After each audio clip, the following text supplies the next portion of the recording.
মহাজন আসলে আজকে আমি রোজা থাকতে পারি নাই। ও আচ্ছা, সোহাগ তুই কি রোজা আছু? হ্যাঁ মালিক, আমি রোজা আছি। মাশাল্লাহ, যাক ভালো লাগলো। এই নে, এখানে 1000 টাকা আছে, কাম শেষে বাড়ির নাকি ইফতার নিয়ে যাস। ঠিক আছে মালিক। আচ্ছা তাইলে দুইজন ভালোভাবে কাজ কর। আচ্ছা মহাজন, বছর ধর। তুই তো 2000 টাকা ভালো রে। আরে টিয়া তো তুইও পালো নি, মিথ্যা কথা বলি। মিথ্যা কথা কছো? তার মানে তুই রোজা নাই? আরে না পাগল, আমি তো রোজা নাই। কিরে, তোরা কেউ কি আজকে রোজা আছু? কি রে মালিক, আজকেও আছে? আজকে আমি ভুল হরমু না, আজকে আমি মিথ্যাটা কমু, দেখতেছি টিয়া আজকে ওতে আছে। হ্যাঁ মহাজন, আমি আজকে রোজা আছি। আর সোহাগ তুই?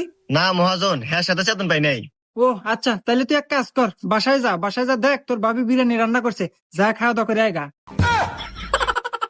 আচ্ছা মহাজন, আমি আনি যাইতেছি। ধর ধর ধর। জীবে তো মজা।